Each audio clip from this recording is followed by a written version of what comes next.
thank you all so much again for joining us.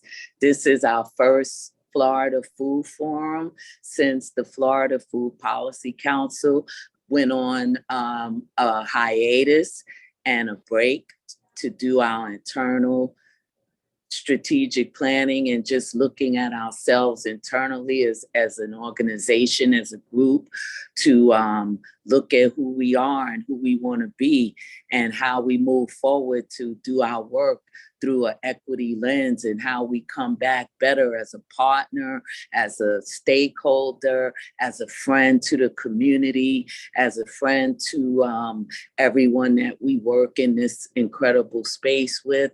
We wanted to take a step back, and we wanted to take a step back and come back better. So thank you all for being here. My name is Erica Hall. For those that don't know me, I'm currently the chair of the Florida Food Policy Council.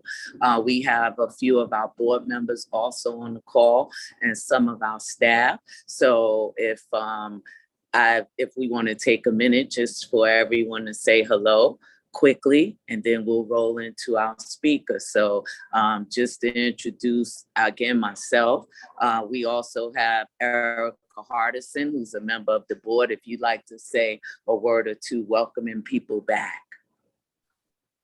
Hello, good afternoon, everyone, and welcome back. We appreciate everyone being here, and I look forward to Zach's presentation on lemongrass.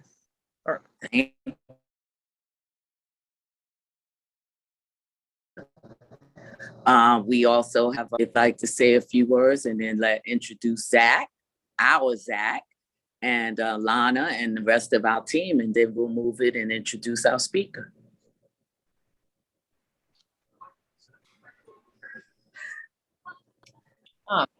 We broke up a little bit, but I'm going to assume we jump to me. I'm Courtney, the Policy and Development Director. Super excited for us to be doing our forums again and to hear what Zach Correa has to teach us about today.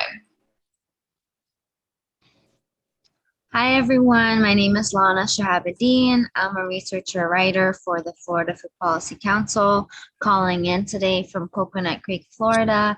Excited to be here and welcome Zach for the Florida Food Forum. Hi, this is Zach Sneven. I'm in AmeriCorps Vista with the council. I just started a couple weeks ago. Excited to be here and excited to hear other Zach's presentation. Okay, thank you, everyone, all our staff and our team. Again, we couldn't do this without everyone that's a part of our team. So very thankful that we're back and we're all here together to continue to do the work that we do. So without further ado, I just wanted to quickly, Courtney will at the end talk a little bit more about the next steps for the council going forward. But right now, just a few housekeeping rules as far as, of course, Zoom etiquette. If you're not speaking, to mute yourself and be respectful of each other's time and space. Any comments, please keep them in the chat, unless Zach Correa asks someone specifically to come off mute to maybe expand on a comment that they put in, or some comments in the chat. So again, thank you all for being here. And I'd like to introduce our speaker, Zach Correa, who is the CEO and founder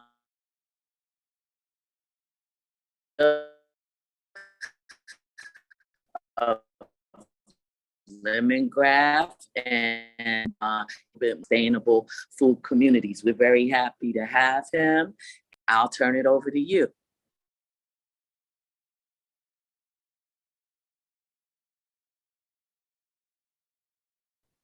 Okay. Thank you so much, Erica, and thank you for having us, or having me here and representing LemonGRAFT, our whole team, kind of behind the scenes.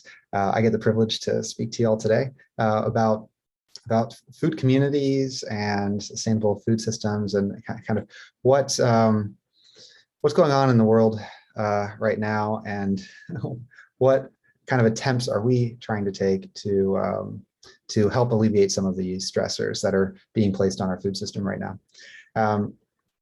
So I'll start off by just kind of introducing myself real quick. My name's Zach Correa. I'm actually an architect by trade, but I found myself, falling into this world of food, and it really came.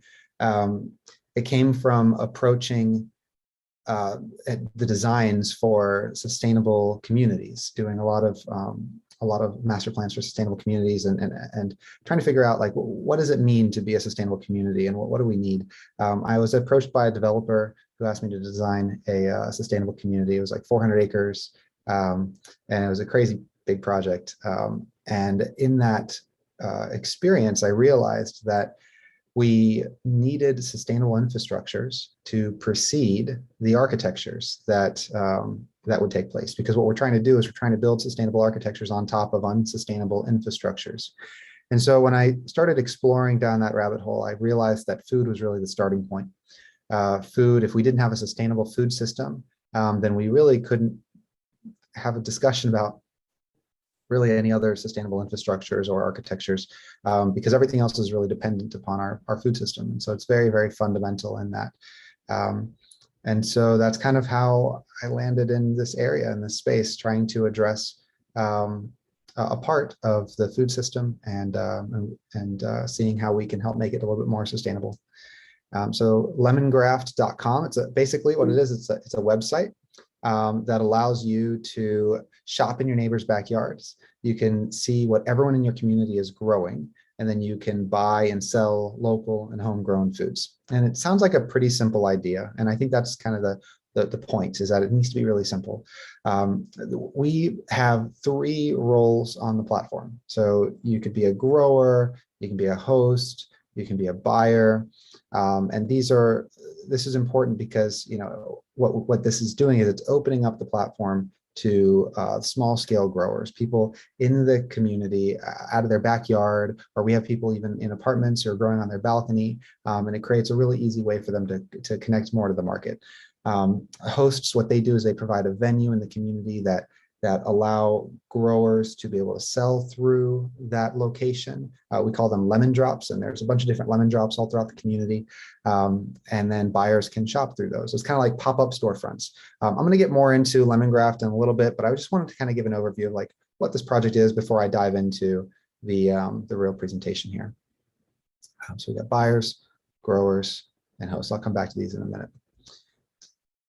So when I started exploring the food system and really thinking about it from a systems perspective, one of the things I realized was, like, wow, the reason why the food system is not sustainable is because it's designed through a very linear model. It's very centralized. It's very energy intensive. It's hyper engineered, and all of those qualities really are wrapped up in the supply chain. We ask ourselves all the time, like, why are people so sick? And it kind of comes back to agriculture and the monocultures and the way that we're growing food. And then we realize, well, why are we doing monocultures? How did that happen? And what I think, based on what I'm seeing, what I think it looks like what's happening is, development is, I feel like it's partly responsible, being an architect. Development is the process of buying up land and parceling it out, and then designing and building these structures on it, these buildings, whether it be an apartment complex or a mall or whatever it might be. But whatever the development might be, it's not farmland anymore. It has a different use. And so the farmland ends up getting pushed farther away from where people live. And by definition, where people live is the developed areas, right? Like the development is happening in the areas for human beings who live there. Development is not happening or people are not living in undeveloped areas necessarily. Like the density is not as high. The development occurs in places for people to live for the purpose of human beings to live in that space. And so when we develop in a space, the act of development actually pushes the agricultural capacity of that land, pushes it further away geographically from where people live. When that happens, you have food that's grown in one place and you have people who are consuming in another place, and then there's this gap between them. And so the void, so what has been filled to connect those two is what we have currently as our supply chain. And what that does is it allows food to transport from one place to the other. Now, the supply chain is very expensive. It's a very, very inefficient and expensive way of getting food. Basically, it's like why. And what's happening is farms, in order for them to overcome this expense, they have to consolidate and they have to grow in order to benefit from the economies of scale that take place. And so what we find is that the farther farms are from their consumers, the larger they tend to be, because that they get a larger economy of scale to then be able to overcome the hurdles and the upfront costs and expense of distributing through the centralized supply chain in order to get the food to over long distances to the consumer on the other end. And so we saw this and we said, you know what, this is really interesting. So it seems like it's development as the root cause, but we don't think we're going to stop development anytime soon. And the supply chain is kind of this structure that allows farms to still be able to supply people with food as a result of being dislocated due to development. But the supply chain has some problems, and it's in the process of collapse right now. I mean, it's falling apart. And I think if you've seen any time in the past couple of years, you know, stuff's just not showing up at the grocery stores. You know, if you watch some videos and talk to farmers, you're realizing like farmers are having a really hard time right now. And the system is just, it's not set up. It's not set up for anything other than what it was designed to do. So whenever it receives stresses from external forces, it'll start to experience a bit of collapse. And that's kind of what we're seeing right now. And so what I thought it was, well, what if we were to decentralize that model?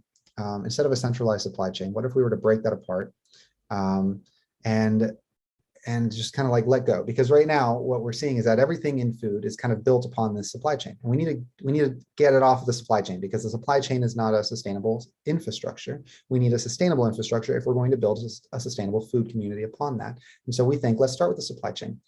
So what I did was I looked at the source. I said, okay, well, if the source is development, then what happens after development runs its course? I don't think we're going to stop it. So what happens when development is all said and done? And what I found was that there were all these little tiny scraps of land left behind. And I'm talking people's backyards, apartment balconies, the urban farm in downtowns, maybe a couple acres, community gardens all throughout, even some larger farms on the periphery of the city or suburb. And I thought, well, this is interesting. If only we had like a thread and we could weave together all of these little tiny scraps of land, we could create this quilt-like fabric that could be the future of the agricultural landscape. And once that they're all stitched together, now you have this really large piece of land, and you get these same sorts of economies of scale, and you get these same sorts of benefits that Big Ag sort of benefits from, but without all of the negative side effects of centralization. And so we thought, well, if only we could just coordinate. That would require an enormous amount of coordination, lots of hands on deck. It would be a really big community-based project, but what's missing here? How do we do that? And that's kind of how we ended up in this world of software and technology, because it's the best tool for coordinating people and crunching data and getting systems like that connected. So in the industrial food system right now, food is, what we found is that food is pretty old. We're seeing food that's like between 1 and 12 months old. I had no idea that the food that I was getting at the grocery store was that old. It's scary. It's like, wow, that's, you know, and it's being shipped something like 1,500 miles on average. Food is sick. You know, I mean, the way that, as I'm sure a lot of people here already know, the agricultural practices have become productized. Food is an organic, it's a system, it's an ecosystem. You know, I mean, it requires biodiversity, it requires nonlinearity. It's whenever you productize an organism like food, it destroys the overall structure of the community that makes up the systems that produce that food.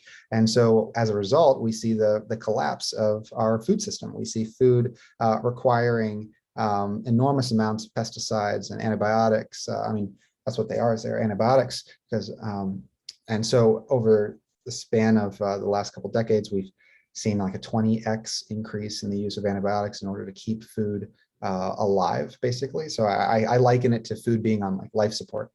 Farmers, we see that they're making on average, it depends on the statistic you look at, but we see somewhere between 10 and maybe 30 cents on the dollar. So every dollar you spend at the grocery store, only about 10, maybe 30 cents of that dollar is actually making its way to the farm. And you have to remember what kind of farm it is. It's typically big farms, really, really far away.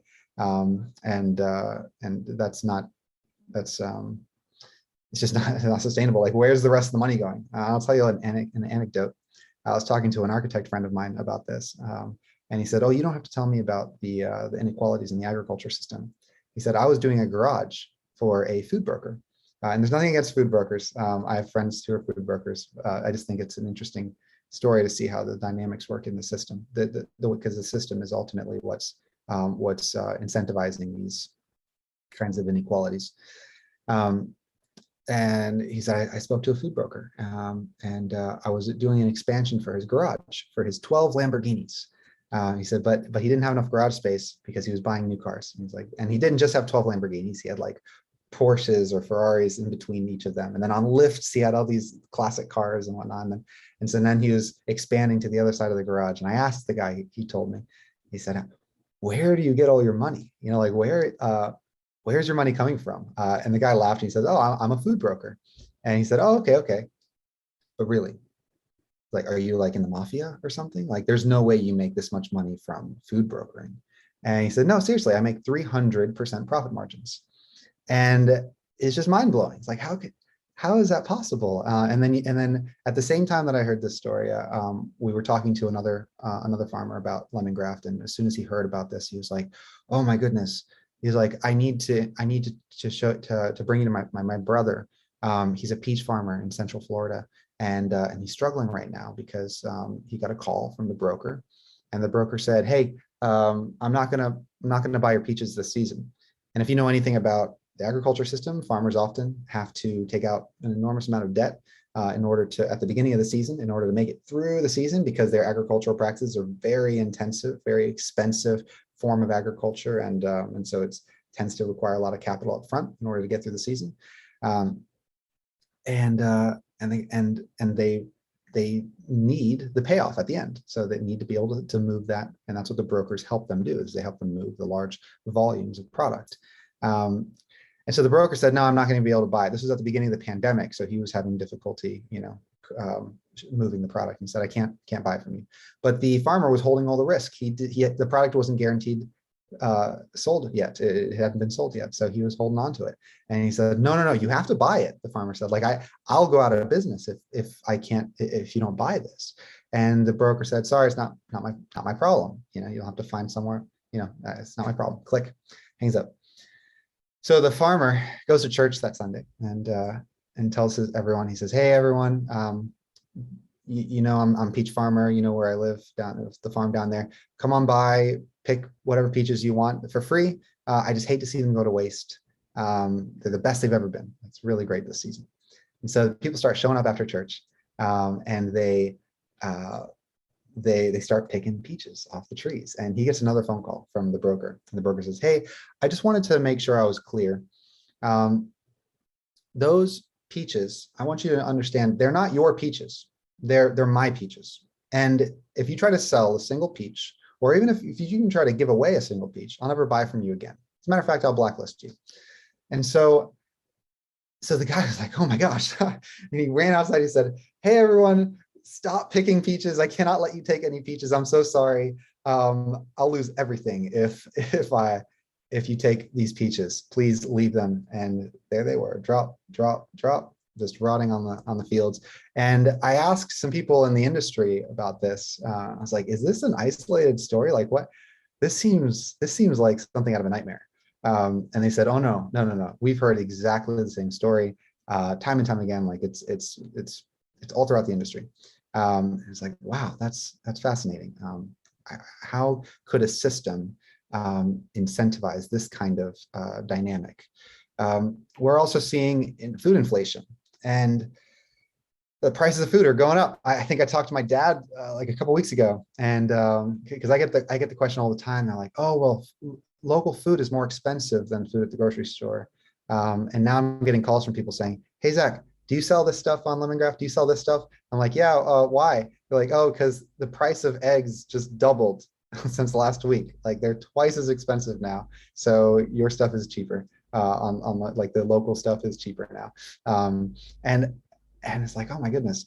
I have to ask myself. I take a step back and I wonder, what exactly is food inflation? And I can't help but think that food inflation is just exposing the real costs of what it costs for you to get food through this current supply chain, through this current system. These are the real costs exposing themselves. And I mean, there's a lot of subsidization that goes into big ag. So you're already, through tax dollars and through, inflation, printing money, you're already paying for food that's going through this system before you even buy it at the grocery store in a lot of ways in order to artificially deflate the value at the register. Same happens with fuel, which is a huge component and expense for the supply chain and distribution. That's being artificially deflated. You're paying for it in advance beforehand. So there's a lot of propping up that's happening in the system in order to lie to us about what the real price of food is. I mean, if you ever tried to grow a head of broccoli, you might wonder why broccoli is so inexpensive whenever, or if you've ever harvested a chicken, you might wonder, why is it so inexpensive? And so the industrialization of food has productized it, and there's a lot of systems that are put in place in order to artificially deflate the value. And those things are falling apart now, and we're starting to see the real prices of food through this system. And keep in mind that the money is not going to the farmer. That money is going to the system. It's not going to the farmer. Farmers are not raising their prices just so they can make more money on you. And monopolies, as a result, like I said, agriculture that's being moved farther away has to increase in size. You can't have a small farm 1,500 miles away selling you, a couple baskets of strawberries, and it makes sense. It doesn't make any sense. So you need scale in order to distribute through this supply chain, and therefore monopolization is the inherent outcome. Like, it is the only thing that makes sense, is to monopolize the industry. And so that's what we're seeing. We're seeing a 60% decrease in the number of farms and a 250% increase in farm size. And so over the last, I think that, I wonder if that date's right. 2020, no, it's not 2022, 2027. I have to update those dates. I have those wrong, but it's been the past couple of decades here. So forgive me on that number there for the dates. Okay, next up. So here's just a little bit on food. Old food is not just gross, it's actually not healthy for you. Food, once again, it's an organic system. It needs to be alive in order for you to benefit from eating it. So whenever you eat food, typically it loses like 30% of its nutrients after like 3 days from being harvested. Keep in mind that a lot of lettuces and other sorts of vegetables, like leafy greens, if you've never seen it before, those actually have like a milk that comes out of it. It's like this white, like latex kind of like fluid that comes out, and that's what carries like almost all the antioxidants that are in that leafy food, and that goes away after 24 hours from being harvested. So like, have you ever seen that? Probably not if you've only gotten leafy greens from the grocery store, because that stuff's not that fresh. We've seen a general degradation of the nutrient density of food over the past 60 years. The USDA keeps a track of like nutrient density of foods, and it's been steadily declining as we've been degrading our soils, because ultimately what determines nutrient density for food is soil health, because the soil health and the microbes in the soil are what help distribute the nutrients to the plant. And so if we don't have healthy soils, which we don't, if we're doing monoculture, that destroys the soils, you need biodiversity to have healthy soils. But if we don't have healthy soils, we're not going to have healthy foods, and that's been degrading over time. So we need more biodiversity. This just shows you a statistic over here of how much we've been increasing the antibiotics. It's been incredible. So we increased, so this green line shows you the amount of increased in application for glyphosate. And then this black line shows you the number of glyphosate resistant plants, and they're just tracking right along together. So it's not like adding more increases or makes anything better. It just produces more glyphosate resistant plants, which is really amazing to see. So it's just going to continue to require more and more and more and more and more as we go. This shows you like per product, kind of the price that you might pay at the store. Of course, that's now higher, but the price you might pay at the store, and then this is kind of the ratio that the growers are getting on average.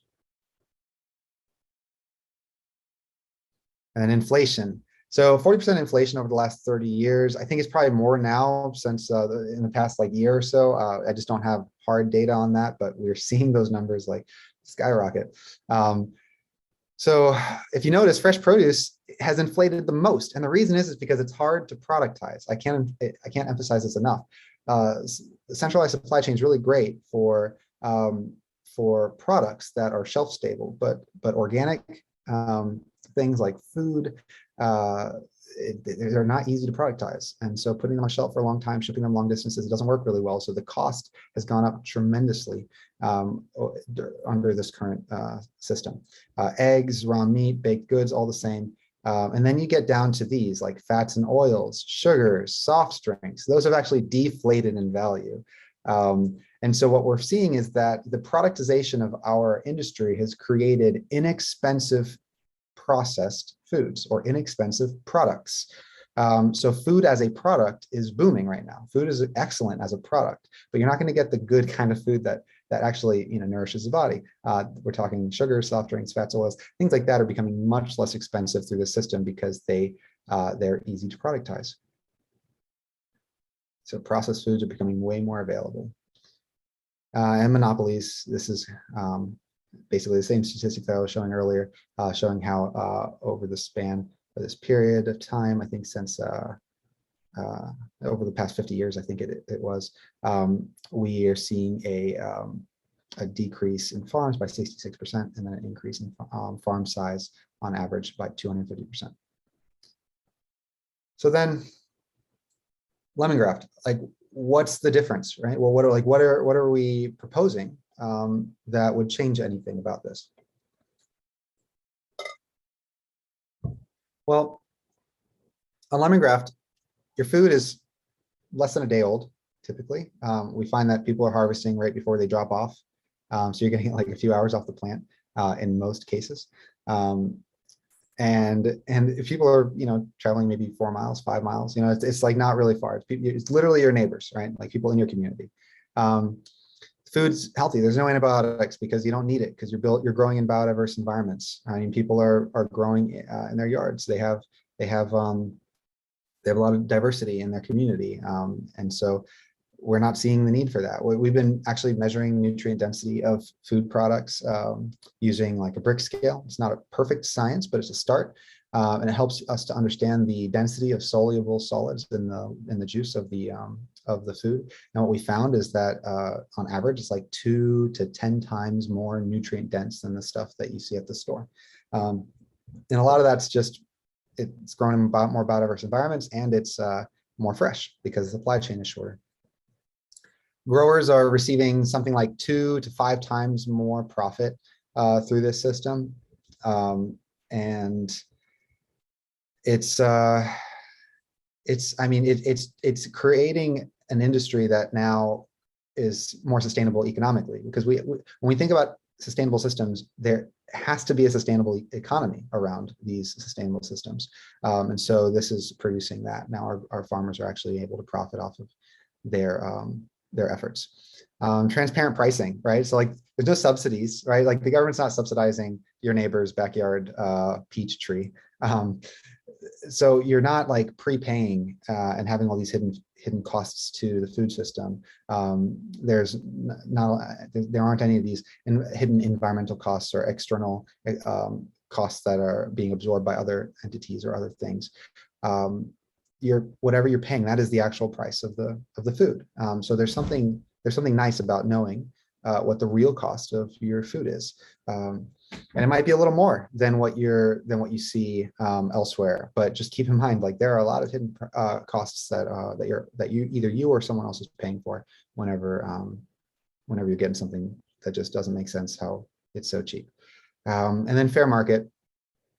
So what we're seeing is that under this kind of system, decentralized nonlinear system, this actually incentivizes small scale agriculture, which would increase biodiversity, increase the number of farms or number of growers in the community. We actually are taking that to an extreme. Like we think that farming, the future of agriculture, should be like a crowdsourced model for agriculture, meaning that there probably aren't that many professional like farmers, like full-time, I mean, right? Like full-time farmers, like we're all, like there will be plenty of those obviously, but we as a community are all contributing something to the food system. I might be an architect, but I have a mango tree and some ginger and some bananas and whatever it is. And then when it comes time to harvest, I have way too much. So I sell the extra to my community. I collect some money. I'm a grower now, I'm a farmer. I use that money along with some other money, and I buy from my neighbors and support them. And so this idea of this crowdsourced model, what it does is it breaks down the wall between consumer and supplier. And so what you end up having is kind of more or less the same. Like the consumers are also the suppliers, and the suppliers are also the consumers. When you have that model, the price of food is no longer as big of a hindrance or as big of an expense to the consumer, because the consumer is selling in that same market. So it brings more balance to the marketplace because you're no longer just a consumer. Because if you're just a consumer and prices go up, then it's really bad for you, really good for the suppliers maybe, but really bad for you. But if you're a consumer and supplier and you're kind of on both edges, prices go up, prices go down, it doesn't really matter because you're both buying and selling in the same marketplace. So the idea is that it also helps to stabilize the food economy. That's the theory behind that, at least. We'll see as we roll it out more. I get a lot of questions about this. I include this slide in here, which is quality control. Like, how do I know that I'm getting food that has been grown in a safe way? There's a couple different ways that, or 3 different ways that we plan on implementing some quality control methods. We really believe in decentralization, in freedom, in communities, and what we found is that third-party entities, kind of from the top down, this model of like third-party top-down governance works in some cases. I don't know that it's the best model for a decentralized community-based agricultural system. And so what we've said is like, well, why don't we build a kind of government within the platform? And we already have 3 roles. So we have these sort of checks and balances between these 3 roles: buyers, growers, and hosts. And so why not incorporate reviews, right? Reviews is a great way to help the good players in the community shine and really rise to the top, and the bad players to kind of fall off to the wayside. So reviews is one of the first things. Growers, hosts, and buyers will be able to review each other. The second is inspections.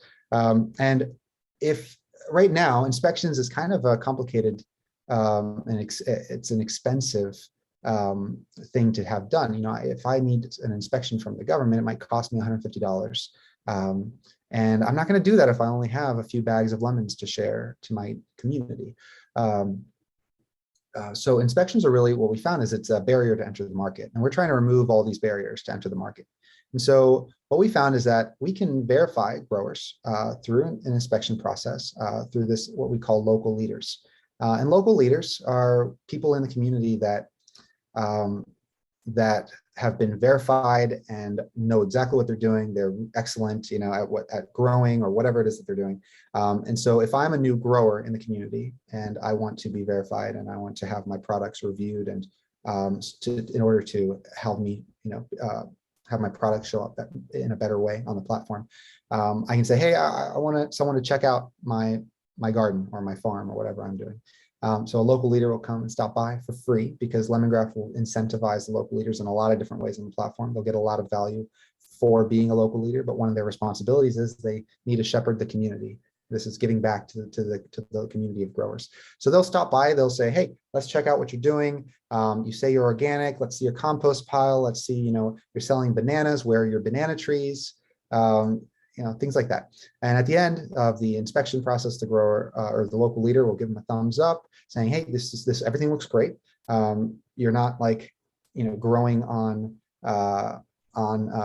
your septic tank, like that's not good. That would be dangerous. And then once they get the thumbs up, they can sell in the community. And so this is a free and much easier way to, and it's a decentralized way and community-based way, a truly scalable way for us to kind of scale up inspections. The way we get new local leaders is the existing local leaders in the community can nominate growers to become a local leader. So if I'm a local leader and I'm doing an inspection for a grower and I realize like, wow, this person knows what they're doing, like they're really excellent, I think they should be a local leader, I can nominate them.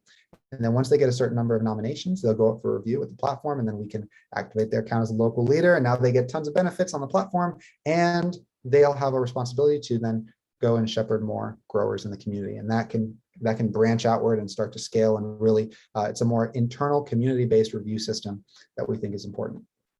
And lastly, hosts. Hosts they approve products that are dropped off by growers. So when a grower sells a product through a host location, it's listed digitally, and the buyer views it digitally through the host's digital storefront on the website. After the buyer makes all their purchases from maybe a dozen different growers through this Lemon Drop location that I am hosting, the growers then on the market day, which I decide, the growers then come and they drop off their products. And so let's say Joe comes and drops off 12 pineapples that he sold. I, as the host, I can review and say, okay, what did the buyer purchase? I say, okay, this is the buyer purchased, we have 6 different buyers who purchased 2 pineapples each. Great.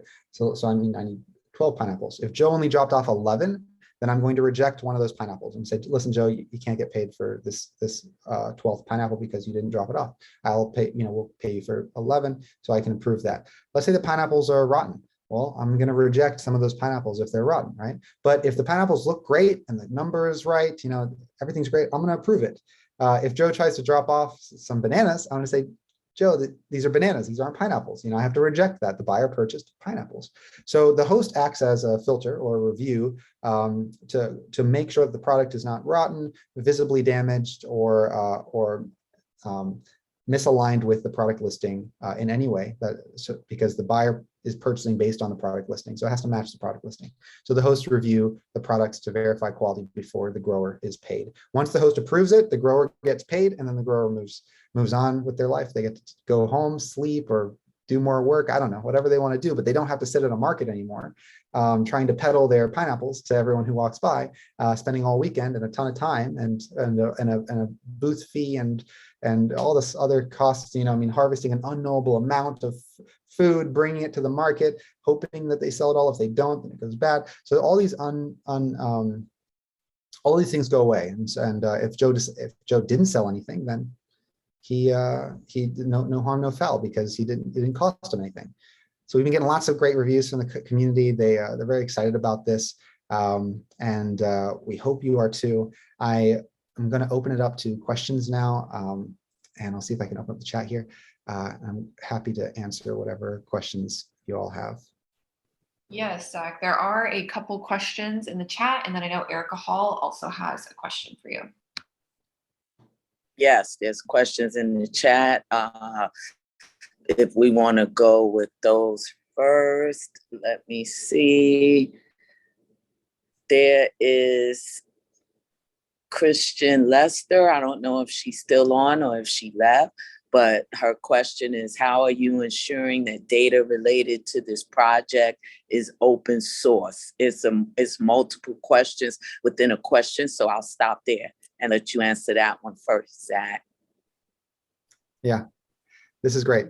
Right now, the project is not open source, and there's a good reason for this at the moment. We've been asked actually a couple different questions about the structure of the company. And like, well, what is why did you pick a startup, a for-profit company even? Why not a nonprofit? This seems like really like good work, like it should be a nonprofit, right? And one of the reasons why we chose a for-profit company and a startup, a tech startup at that, is because we needed innovation. And innovation is really dependent upon iteration.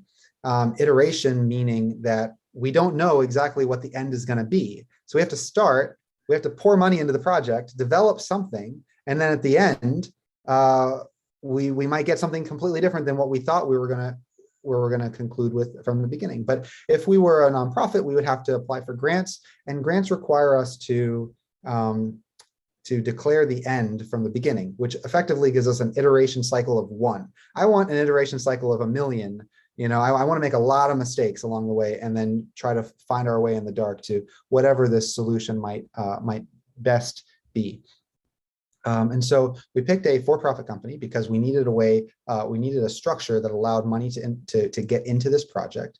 We needed a structure that allowed for a lot of iteration.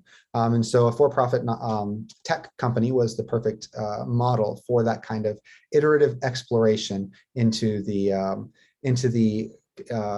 community. Now, that being said, I'm really excited about the potential future of this platform being more of an open sourced system. We're already starting to have discussions and beginning to implement more blockchain technologies and getting more decentralization into the actual code and into the ledger, and making this, opening it up more as we go. But that, I think, a system like this is not just going to emerge from a bunch of people, being, like throwing ideas. It's going to take a lot. It's going to take a lot longer ultimately. So we have a very focused kind of progression right now of saying, like, this is the project that we're going to build. And in order for that to happen, we need to be able, we've been entirely self-funded so far, but in order to continue, we'll need to be able to feed more capital into the company in order to continue growing it. And then at some point in time, I do believe that we are going to start taking efforts to start releasing this and making it more open. There may even be a point in time where we dissolve the corporate structure at some point if we can fully decentralize it. I think the ultimate form of a platform like this is a fully decentralized platform where there is no corporate entity anymore. It is a public utility at the end of the day. I can't make any promises to how the future will end up for LemonGRAFT at this stage, but I will say that our goal is definitely to make it as open as possible. But right now, for the time being, we see that the best structure for this is the one that we have at the moment. I think that being said, though, the code is on GitHub. So if you wanted to see the code, I'm pretty sure you could go on there and join our GitHub. Thank you. Code. Thank you, Zach. That was the next question about how do your payment methods ensure similar decentralization and minimize against risk of surveillance. So that are supported by the QR code. So you made mention of the QR codes. I don't know if you want to expand on this question. Yeah, right now, we started off with pretty traditional payment systems. We're using Stripe, so you can pay with your credit card, you can attach a bank account. Now, at the end of the day, that's not the ultimate form of payment that we're looking to have, but the system, in general, you don't want to innovate on too many different fronts all at once. We're already talking about and getting ready to gear up to implement Lightning rails, which if you know anything about Lightning, I won't go into it too much, but basically being able to accept Bitcoin and other forms of crypto, or really any form of payment, but it would be transacted through the Lightning network or I should say the Lightning rails on the Bitcoin network. And so getting into these more truly decentralized financial systems and implementing that through this marketplace is definitely on our forefront. We want to try to remove as many middlemen as possible from the system, including ourselves at some point. And so that's one of those things is figuring out why are we paying 5%? Why is the grower paying 5% for payment processing? They don't need to. So implementing smarter payment technologies is really important, and that's definitely on our list of things to implement in this system regarding payments. And if you have any other ideas for payments, talk to us, because we're open to figuring out we love new technologies, so we'd love to figure out how this could be better. Yes, thank you so much for that answer. And I hope if Kristen's still around that you answered her questions. I know the last one related to that, she was concerned about how you ensure that producers, hosts, and buyers are not discriminated against based on their personal health choices. And which I'll let you, I don't want to speak for you as far as big pharma and big ag, that they're not co-opting local food networks. So if you just wanted to touch a little bit on that, and then I'll get into the question that I had, and then I'll open it up for any additional questions. Could I have that question elaborated on a little bit? Is anyone able to kind of expand on that? I'm not fully understanding the question. I want to be able to answer it directly. Okay, I'll read it in its entirety.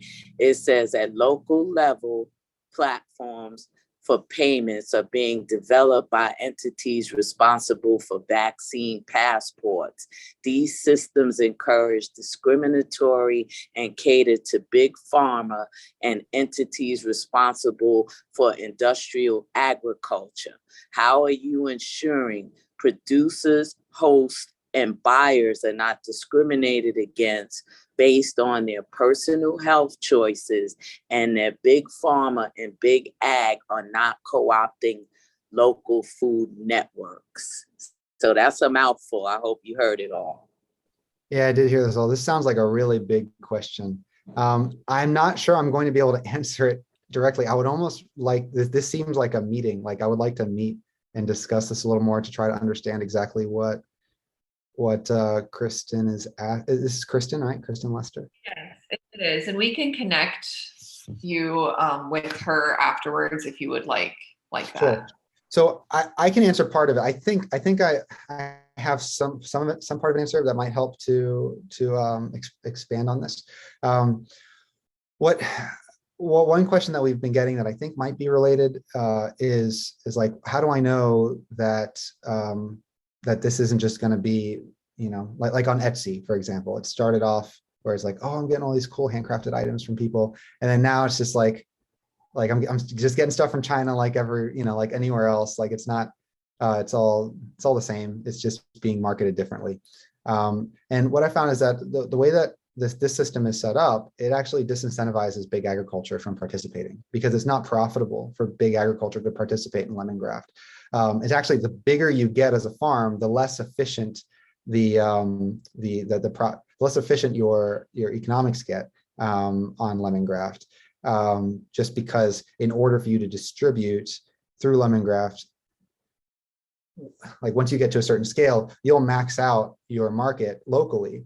So you'd have to sell through a bunch of different lemon drops, and then you'd have to start selling through further lemon drops and further lemon drops, and now you're at a point where I guess you would have to like drop it off really far away, or maybe you could ship it to the host. That would be weird, but hosts I don't think would accept that, and maybe we could even implement a rule where hosts just cannot accept shipped products, like shipped to their door or something. That would be weird. We haven't had anyone ship products to a host yet, but ultimately hosts, or I should say growers, they max out their market. They're like, look, I can't, like if I'm going to grow 50 acres of corn, like I'm not going to sell it to my community. They aren't going to buy that much corn. Like I need to sell it to, people far away also. But also the fee structure, the way that LemonGRAFT works is there's no upfront costs and there's no monthly costs to LemonGRAFT. And so that really removes the barrier to enter the marketplace, which is really great for small scale producers. But for big scale producers, it's not really the best thing, because the big scale producers, once again, they work and they operate on economies of scale. So as a big scale producer, if I only have to pay $1,000 up front and then a monthly fee of $500 a month or something, then that's great, because that means that it's the same cost for me, whether I sell 500 bundles or bushels of corn or 5,000 bushels of corn. And so therefore it's incentivizing me to scale up my operation, because then my margin, my profit margin becomes bigger the more I scale my operation up. But on LemonGRAFT, we collect a percentage to cover the costs of the market, including the host, payment processing, all the platform costs. We collect a percentage at the end of the sale. So like after the grower makes a sale, after they drop it off and they get paid, LemonGRAFT collects a percentage of that. And so that's a really great deal for small scale growers, because it means I only will profit because I'm never paying anything unless I've made money. I never have to spend any money unless I've made it, which is a really great thing for small scale producers. But if you try to scale that up, that becomes very expensive. Whenever you start selling 5,000 bushels of corn, you're paying the same percentage as you would on 500. So the question is like, well, the costs to produce 5,000 might be more, but I'm paying the same. Why not? You know, it makes more sense actually for me to have a smaller production in general. And so there's a certain sweet spot that we found that growers, you know, big ag, like having 5,000 acres or more, like that doesn't really make sense on this platform. And we don't think that they'll have any interest in participating in this. I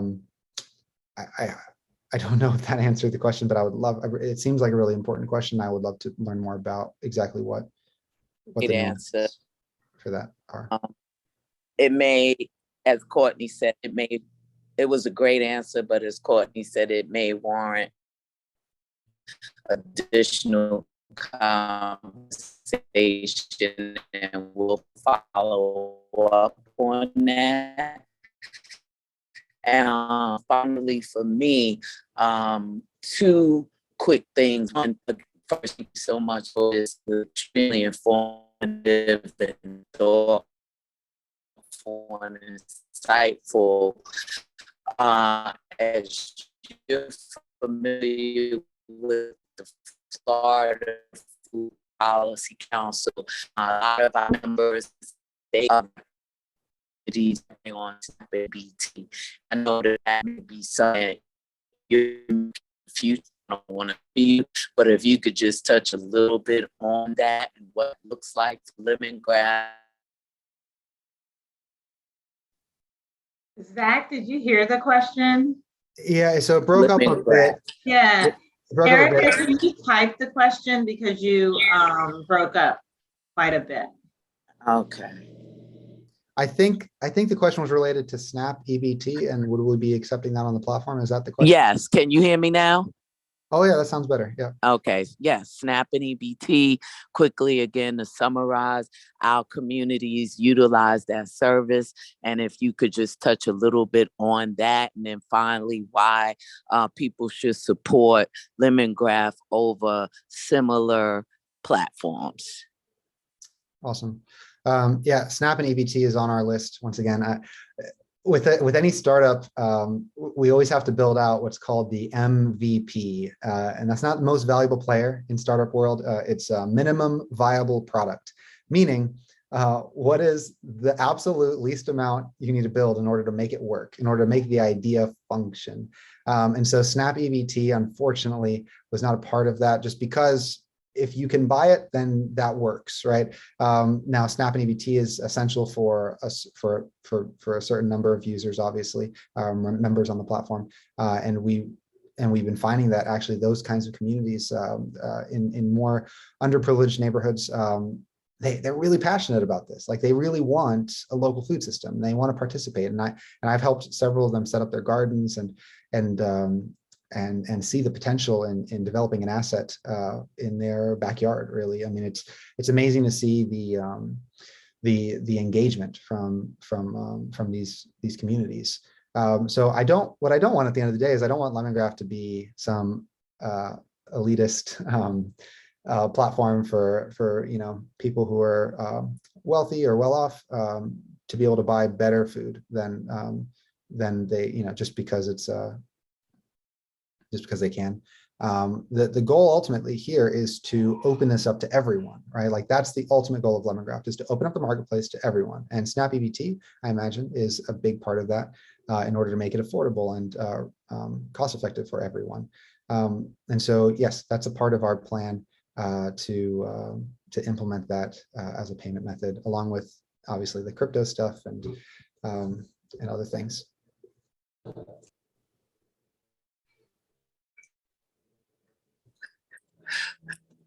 Okay, thank you for that. Can you all hear me? Yes. Okay. If I see there was one any more. other questions from anyone? I see one more question that they asked about a brick scale. So it's, I'll answer, yeah, thanks, Kristen. Bitcoin, not, yeah, there's a difference between Bitcoin and crypto. Yeah. I understand the difference. We'll make sure that it's the good stuff. So the bricks scale, that's a scale. You'll see it used a lot in like vineyards to check the sugar content of grapes and whatnot.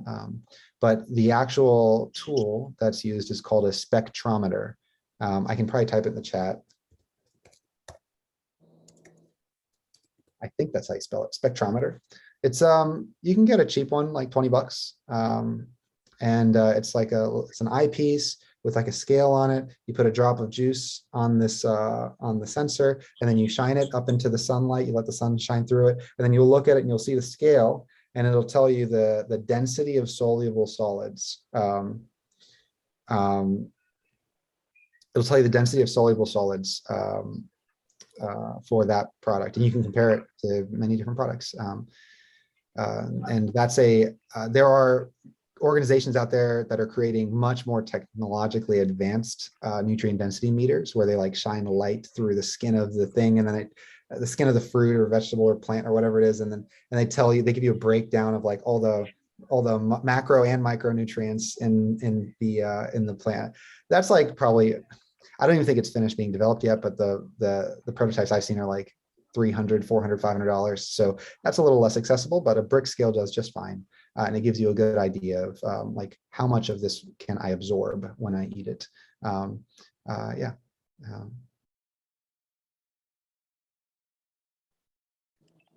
And one other thing.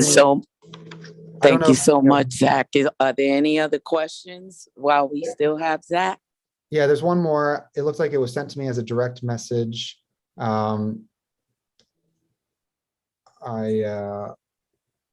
I wanted to touch on it.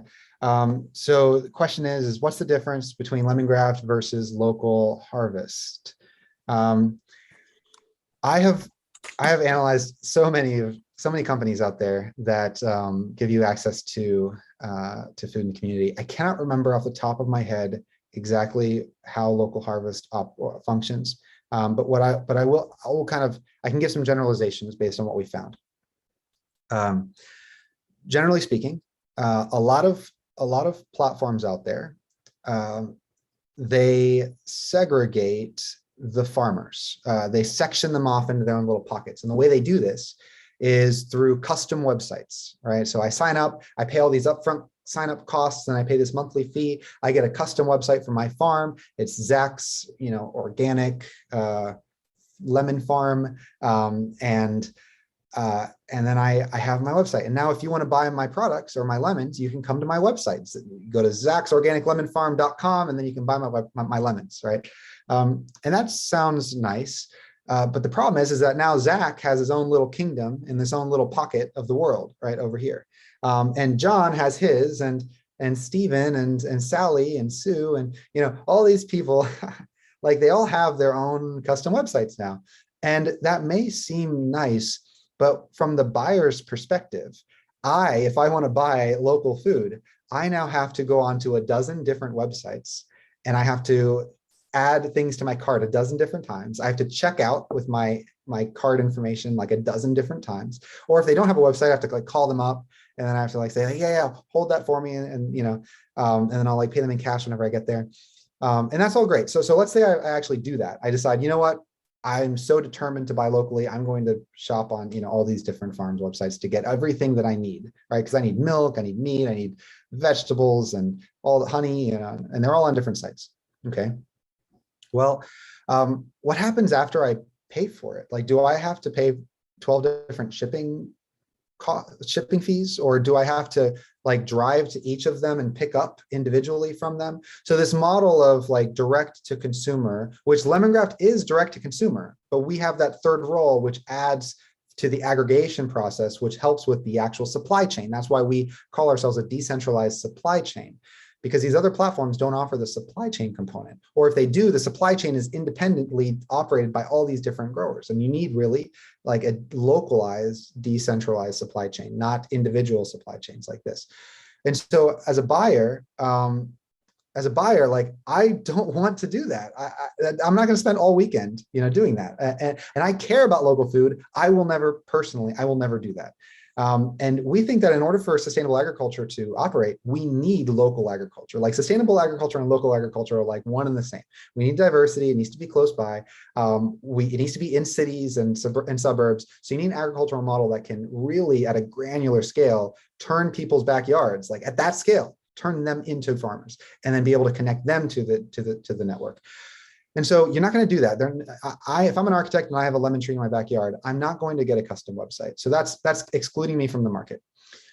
We've also seen other systems where they have they put all the farmers on the same site, but you have to like go pick up from each of them, and that's the same issue. There's no supply chain that helps for that to happen. So at the end of the day, like buyers, what they want is I want to go to one place. I want to see all of the growers. I want to see all the products. I want to add it all to my cart, one cart. I want to check out once with one card, one time. And then I want to go to one physical location to pick it up. And if I can, I'll pay for some delivery and I'll have it, delivered to my house maybe. But that kind of curation or that kind of coordination between all of these small scale growers, that is going to excite the buyer. And ultimately, as much as growers might say, and we've had growers tell us like, well, we don't like that because we don't want to compete with other growers in the community. And we actually we have a different opinion about that. We don't see the free marketplace as competition in a bad way. We see this as an abundance, right? Like there's a reason why Walgreens and CVS are always built next to each other. It's because it drives the attention for anyone who's looking for a pharmacy, for a pharmacy of any sort. They're like, oh, let me go to that corner because whether I'm on the right side of the street or the left side of the street, it doesn't matter. Like there'll be a pharmacy there and I can go and I can get what I need. And when you bring all of the local growers together, into one place, it drives much more traffic through that point, which then can be shared among all of the local growers. And so it creates like, yes, you're getting a smaller slice of the pie, but the pie is much bigger. So ultimately, you're getting much more as a grower in that. And so we have a perspective of abundance, not of scarcity. And our model, I would say, is a community-based agricultural system, meaning we believe in bringing everyone together rather than separating them all out into their own sites. And we think that the site has to be beautiful. It has to be cool. It has to be something that is exciting and new and easy to use and really focused on user interface. And we don't see a lot of platforms out there that have the budget or that have the design intention to be able to do that. We see that a lot of these projects are really hyper-focused on the grower meaning the existing farmer.